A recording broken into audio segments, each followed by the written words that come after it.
I grew up thinking, you've got to be a real man, you can't show emotions, it makes you weak. I get upset sometimes thinking about things I've said to you over the years. You didn't love yourself, so then you seek that validation in women. I've heard so many girls over the years, I wish I could say sorry to them.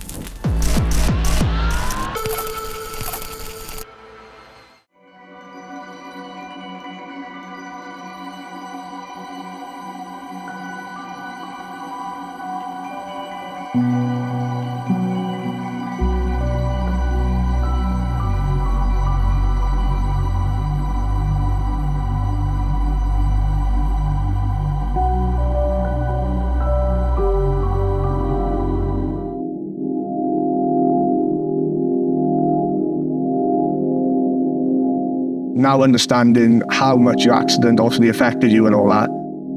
Like growing up, it was never spoken about, was it? For years and years and years, I bottled things up and didn't talk about it.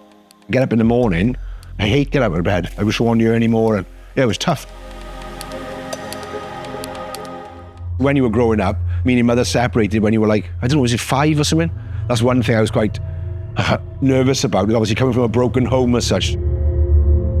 Growing up, you've always been in a relationship. You've always gone from woman to woman to woman. I felt so bad about myself. I hated what I saw in the mirror. I just called myself a freak every day.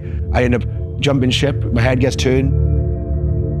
I also thought people were going to cheat on me then because I thought, oh, I'm ugly, I got scars with them. Why are they with me? They're pretty girls. They're not going to stay with me. And I end up self-sabotaging everything.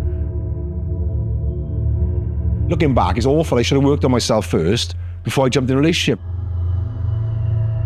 I've heard so many girls over the years, I wish I could say sorry to them. I wish I could change it.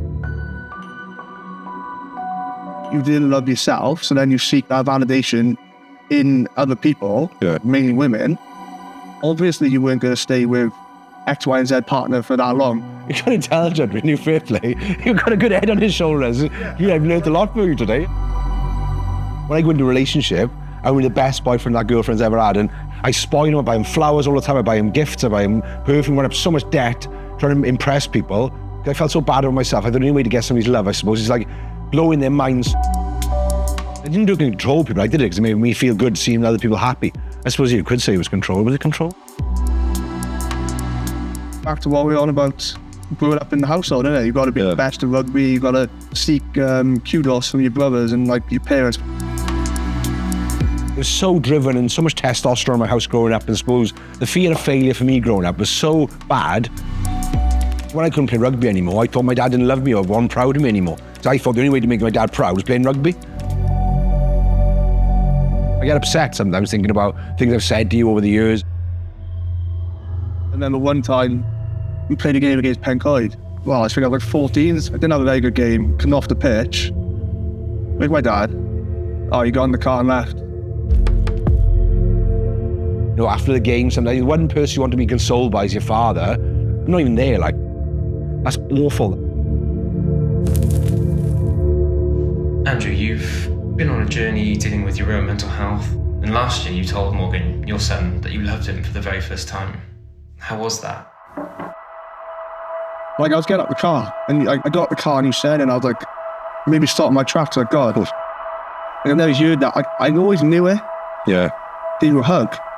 We had given you a hug, like it was, like we never hugged, did we?